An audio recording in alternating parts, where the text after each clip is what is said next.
Hello, I'm Grand Haven Mayor Roger Bergman. Thank you for tuning in and welcome to Grand Haven City Digest.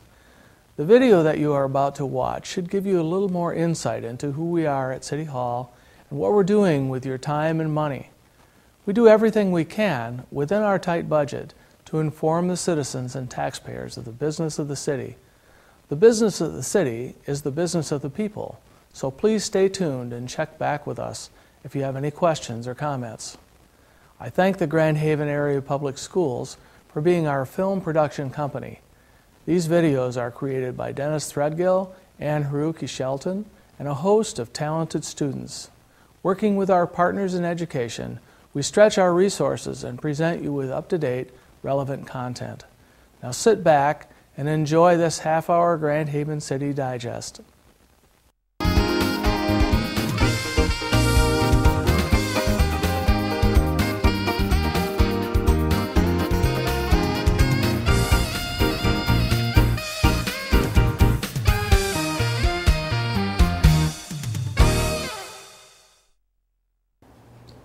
Welcome to Grand Haven City Digest. I'm City Manager Pat McGinnis, and this is our fourth show on Grand Haven's infrastructure. We're talking about our water, our sewer, our streets, and the very foundation of what Grand Haven's all about. Today I've got with me two guests. One is our Finance Director, Jim Bonamy. Welcome, Jim. And also joining me is our Public Works Director, Bill Hunter. Afternoon, Pat. Hi, Bill. Starting off with Bill, I just want to correct something that I didn't do before. I want to talk a little bit about your background. Okay. What did you do before you came to the city of Grand Haven, and what have you done with the city since you've been on board? I started in the industry back in '93, and it was actually just at the time it was a job just to get through college, and I just made it a career. I was with the city of North Muskegon, and I did 5 years just working with their water department. I then took a job with the city of Muskegon as a filtration plant operator, and I did that for 5 years. And then I applied for a position with the city of Grand Haven. At the time, it was just called the distribution crew leader. I interviewed, was offered the job, and I accepted it. And since then, I took a position as a manager of Department of Public Works, and then I took this position as Director of Public Works. So I've been with the city since 2001, July. Since I've been here, I have a lot of things. We instituted a valve turning program that city never had before. We made record books of the valves, which we never had before. We just had this valve was here, and we actually identified the valves, which ones opened left and right. We expanded on a hydrant inventory, cross-connection control program. That was a big one that I expanded on. And top of that, as a manager, more aggressive crack sealing program for our pavement, just more maintenance, and a lot of projects that we've done over the years. A lot more than I've done at previous cities. So, okay, well, just very rewarding. I've been on board not quite as long, but I've certainly seen you work your way through the ranks and have promoted you. And I know that the public and the city council have a great deal of confidence in you, and you've really grown in your position. Going from being in the distribution of the water system to handling what we covered in our first three programs, the first three city digests. First we did the water system and the water plant, which are both under your jurisdiction today. We did the sewer collection system as well as the sewer authority. Of course, the authority being a separate entity from the city, but still being a facility under our management, or your management. And then the streets last time.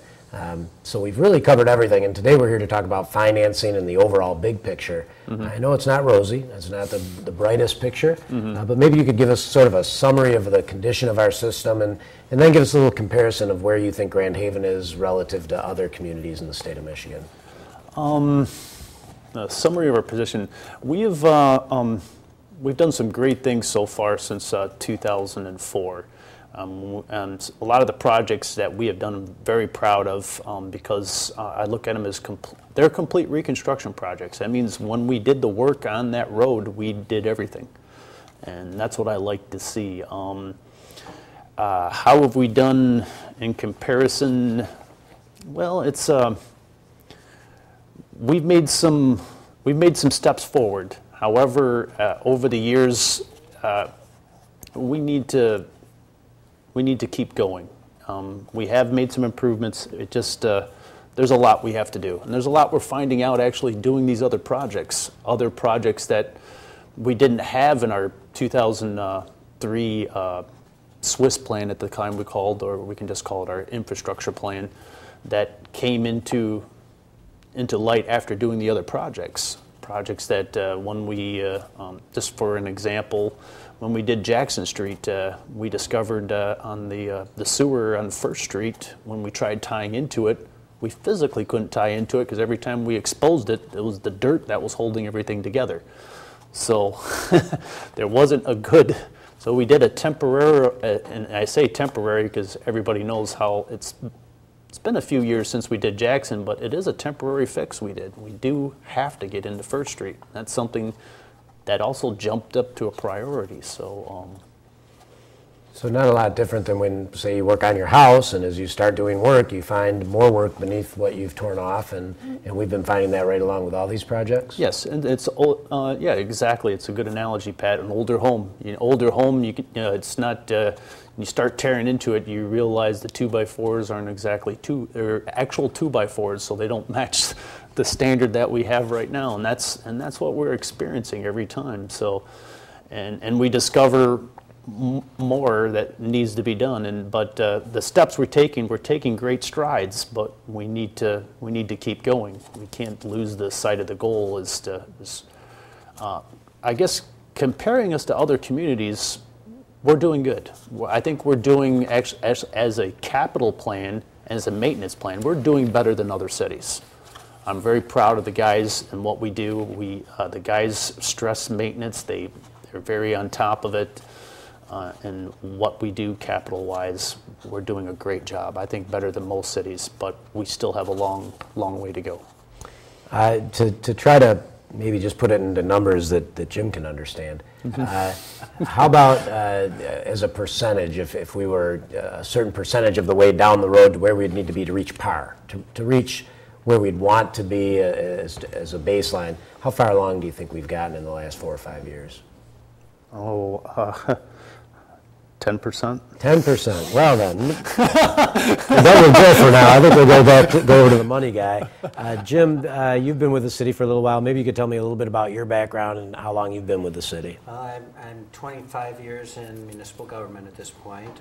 16 of those years has been here in Grand Haven. I also worked in Croswell and in Albion for a number of years before then. I've had the opportunity here to see Grand Haven go from what you would call pay-as-you-go community to a community that is really looking at some long-term investment in its infrastructure. And so it's been a real sea change, most of that occurring around the 2003 timeframe with the Swiss studies that we had, and looking at the need then. There was $38 million worth of projects needed at that time. And we knew at that point that we couldn't just keep paying as you go. We need to do some work on it.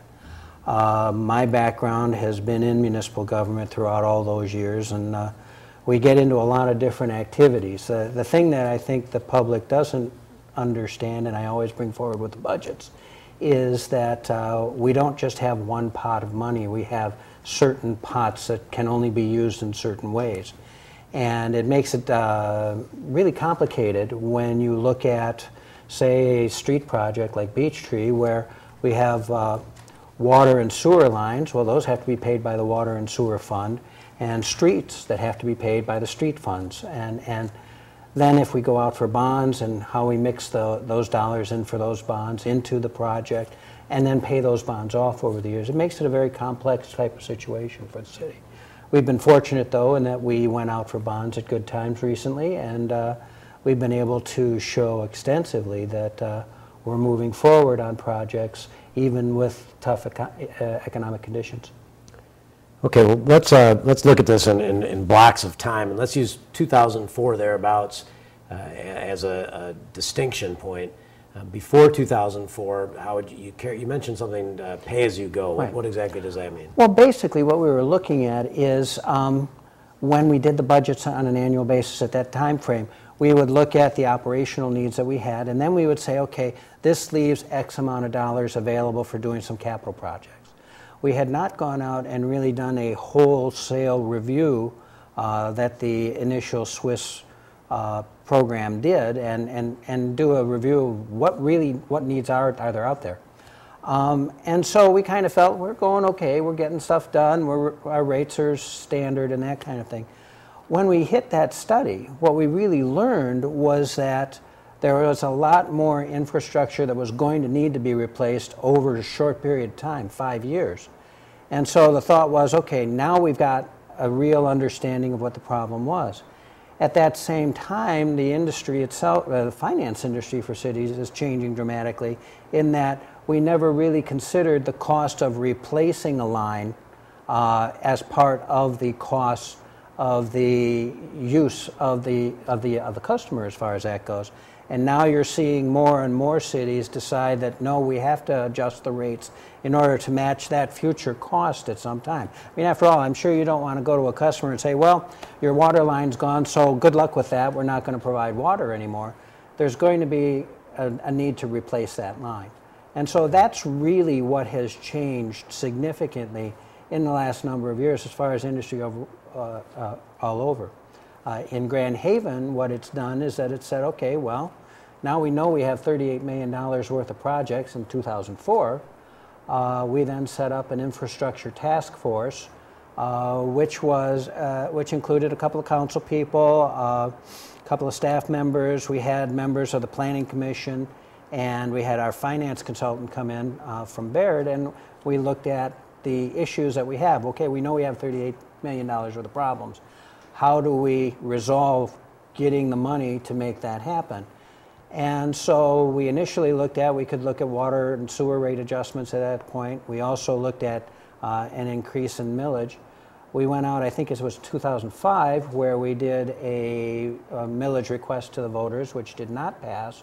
It was a request for 2 mills, but we went again in 2007 with a 1 mill request. And when we did that, the voters turned back and said, yeah, we can do 1 mill, and that would be $9.4 million.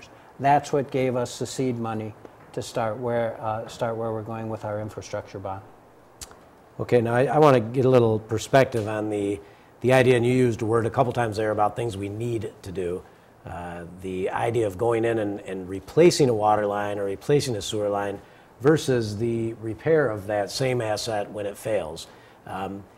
Can you give me a flavor of what the efficiency is of one model versus the other? One model being waiting for it to fail and digging a hole, fixing it, covering it back up, and doing that repeatedly over time, versus replacing it when it's worn out and having it function again for another 30 years. A lot of it really is defined on what is worn out and defining worn out.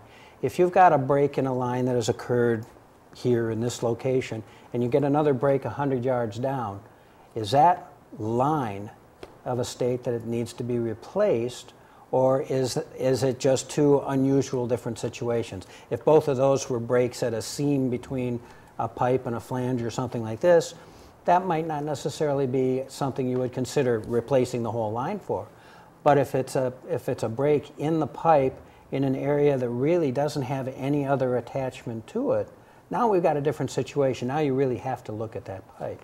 And I think that's the difference in what is considered maintenance and what is considered replacement. Would it be twice as efficient to replace things, or 3 times, versus constant unearthing, fix? I'm sure fix. I think you're going to have a much larger cost over time, because every time you have to go and set up, dig down, get to that one location, fix the problem, come back up, and then a month later or a year later you have to come a couple of feet down the line and do the same thing. Well, geez, it would have been nice to know if we could have, if we were there already once, maybe it would be better to replace a larger area, get that resolved, and then come back. And I think that's what we're going to do. I really don't want to belittle the maintenance aspect of things, because we need to get out there and do those repairs right away. But by going out there and getting those repairs and seeing where those repairs continue to occur, what we're finding is that there's certain areas that really do need more help and do need to be completely reconstructed rather than anything else. Okay, you mentioned a task force, or I think at the time we called it a blue ribbon committee, that was made up of citizens, elected officials, planners, attorneys, finance people, various staff members. What did they recommend? Utility fees, property taxes, the first time around? Right. They really had a large debate on whether we should look at the costs of these items as a utility fee, because after all, if it's a water line that needs to be repaired, it should be the water fund that pays for it. That's a basic tenet of governmental accounting. Similarly, if it's a sewer line that needs repair, you should use the sewer fund to replace that. But there was a contingent of individuals that basically won out in that particular time frame. They said, no, what we want to do is we want to give the customer an option to get some of that work done, but also to give them a little bit back on their taxes.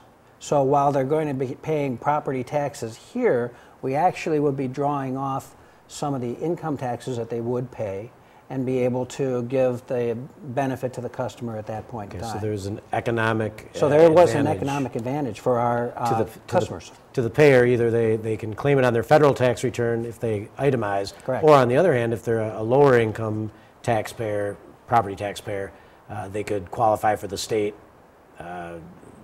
homestead property tax credit and get that money back from the state of Michigan. Very much so. Rather than paying it on the utility bill. So and that was one of the real key comments that was made in 2007 was, all right, 2 mills might be too much. 1 mill sounds reasonable. It would get us 9.4 million. It gets us started. And that's really what I think we needed to do then, is to just say, look, we've got a change coming. We might as well get started with this and see where we can go. And the voters bought it. We did very well with that, I think. And we had done some exit polling with Grand Haven High School government students to find out what people's opinions were at the first election. Actually, we polled at both because we didn't know if we were going to win or not either time. And then we did a survey with Grand Valley State University to see if those polling results were accurate. And it turned out they were, that the general feeling was spread out these costs over a longer period of time rather than concentrate them all at once. Correct. Okay. Getting back to Bill, when you spoke earlier, you mentioned something about full depth reconstruction, tearing everything out, and that's how we like to do it. Could you elaborate on that a little bit? What does full depth reconstruction of a street mean? Everything from point, well, let's just take Beach Street, for example, from Fulton to Waverly.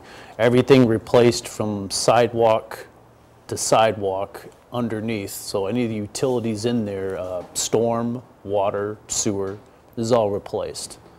And a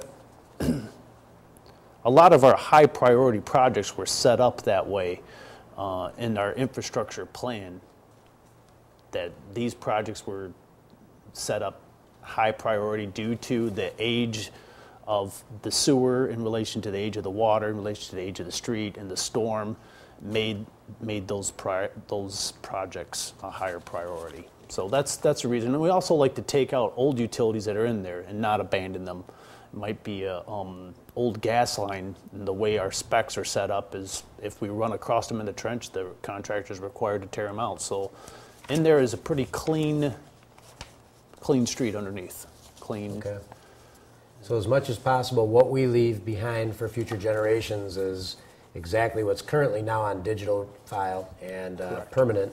So they'll never lose track, and they'll always have a perfect map of what is underground in terms of water, sewer, any other utilities we have under there. Correct. Great.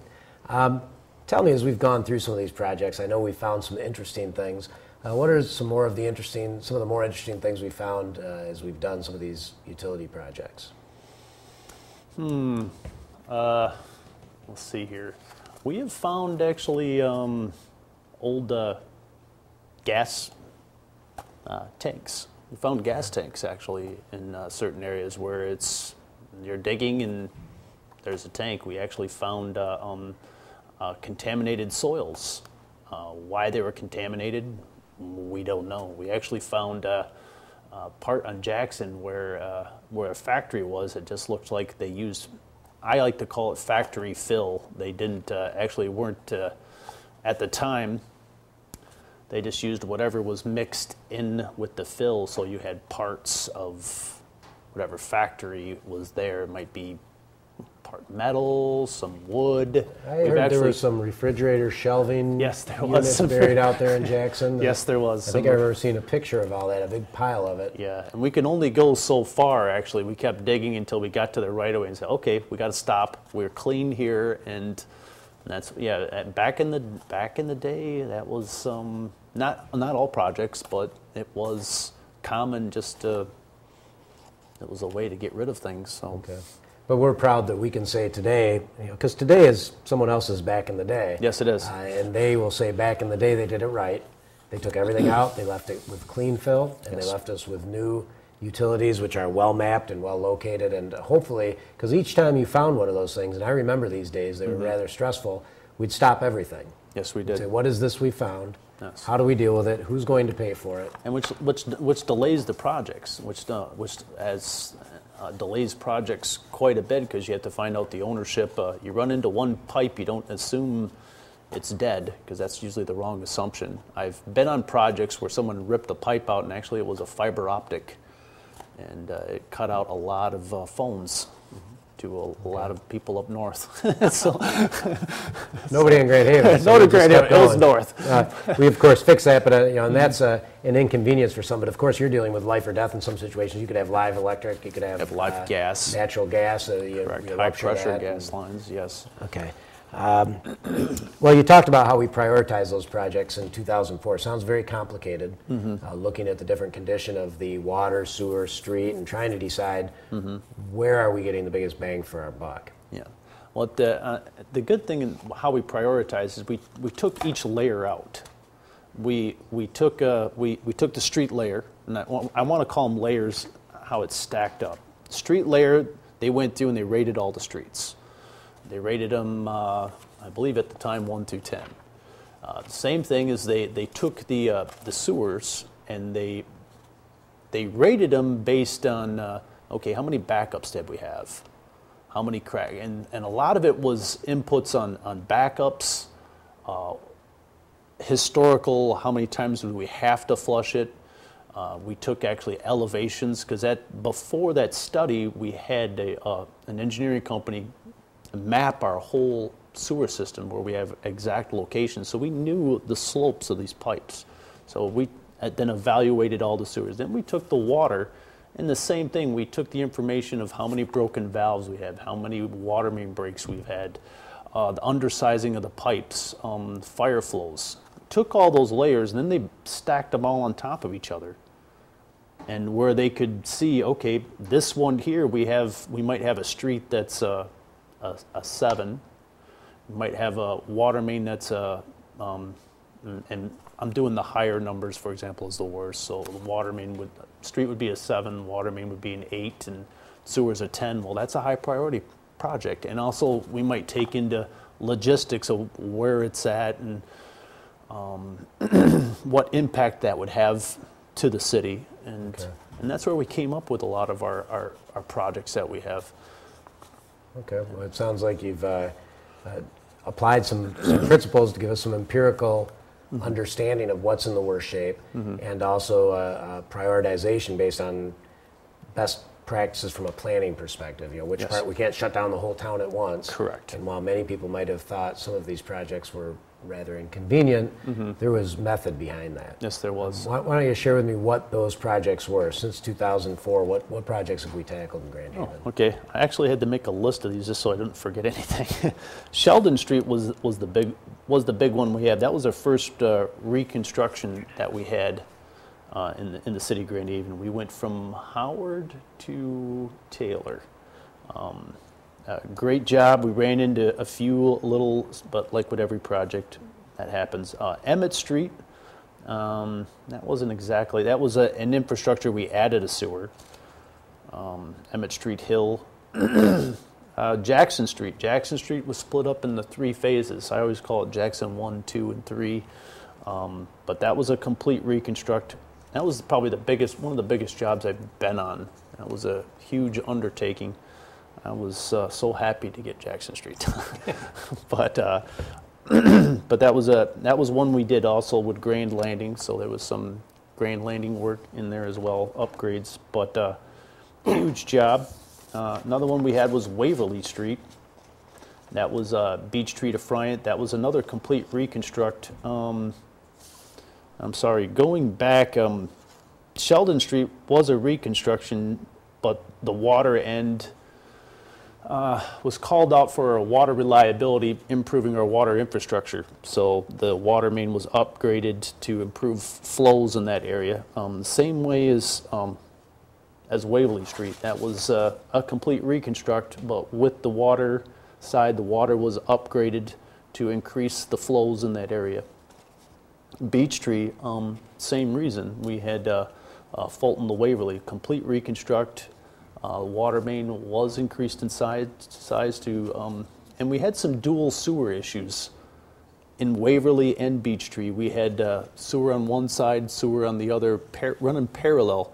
And we believe a lot of that happened at the time was instead of redoing the whole road, somebody needed sewer, we'll just run a parallel line, and it's all been cleaned up, Waverly and Beach Tree.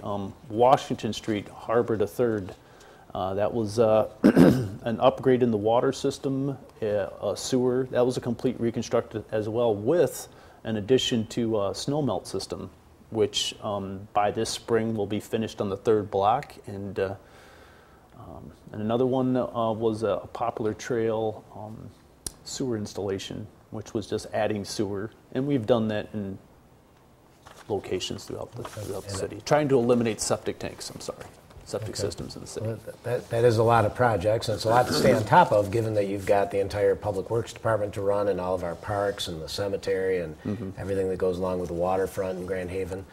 So I know you've had your hands full, and that's been a lot of work. Jim has also had his hands full with finding ways to finance all these things and make sure all these bills do get paid, in fact, and they get paid on time. Maybe you could give us a rundown on the cost of each of these projects. And well, I do have a graphic that I have available, and it'll come up on the screen. I really looked at only 6 major projects, and the total of those 6 was about $15 million. And I was doing that study to try and figure out, okay, how did what we do so far impact where we needed to go? And what we're finding out is that we've done a really good start. And we've done it a really good start in a couple of ways. You know, you might think of $15 million, well, that came out of my taxes. Well, yes and no. It came out of water and sewer bills, so we've had some rate adjustments over recent years, and so your water and sewer bill has come up somewhat. But the real key, and one of the things that we have strived for constantly, is going out and looking for grants. So one of the charts that I have shows the 6 different projects that I use, which would be Beach Tree, Jackson, East Side and West Side, Waverly, let's see, what else do we have in there? Washington and Sheldon. And so I put all those together as just to see the magnitude of each of those projects. And it doesn't include the smaller projects like Poplar Trail and the reconstruction or resurfacing that we've done too, because we've done some resurfacing in areas where we knew we weren't going to be able to get back there in a small amount of time. So let's resurface it, make that smooth, and then we know we're going to come back later on to look at the infrastructure underneath. That being said, while we have $15 million worth of costs, we also have had about $6 to $7 million worth of costs that relate specifically to money that we have to generate from local sources. But we had over $600,000 in costs that were paid for by the state. Actually, it's $1.1 million of costs that were paid for by the state. That would be on the $600,000 for the Washington Street project, and another $500,000 that we had come in on, one of the other projects. I think it was Waverly? Waverly, yeah. Waverly, we had a bunch come in there. So we took those revenue sources. Obviously, that's dollars directly added to our project. Then we also had resources from the downtown TIF and the Grand Landing TIF, which presented significant dollars there. Now you're talking about another $5 or $6 million there. So when you talk about $15 million, we're paying for some of this over time through the bonds that we put out, but we also got some significant dollars from other revenue sources. And MDOT has a TIP that it's a transportation programs where it allows us, along with other local units, to decide which ones are important items to be done. And we leverage some of those dollars as well. So we look at each project, and like Bill said, it was interesting to think of how Bill was commenting on how complicated it is to recover a street as well as do all the infrastructure underneath. Well, we have to do the same thing then, because I need to know what money we're going to use from which pots, whether it's water, sewer, major or local streets, whether it's coming from bond funds or whether it's coming from grants. And then we have to make sure that we have all those dollars together to make things work. What's fascinating, though, we put in $15 million worth of projects, but we've of the infrastructure bond, which was $9.4 million, we still have about $5 million in that still available for future projects like Harbor Drive. And so we're really stretching those dollars as much as we can, using current dollars if we have them, and then going out and seeking grants as well. Okay, well, you led me right into my next question for Bill is, what is next, Bill? What's the next big project on the horizon? Harbor. Okay. That's going to be starting the fall of this year for, and I'm referring to only actually the Harbor Drive itself. There are some in the springtime they're going to be doing some tank work, but Harbor Drive I'm referring to is when we're closing that down and start the reconstruction. And that'll be a complete reconstruct of Harbor Drive, with an addition to a new raw water line put in there as well. So that road's going to be pretty crowded underneath there.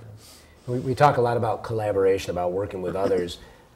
Who else are we working with on that project besides just the city? Oh, I'm sorry. That is a project that we're doing in conjunction with the Ottawa County Road Commission. So it'll be or NOWS. We're actually they're going to be running a parallel raw water line from the intake building in the state park area into the water plant itself.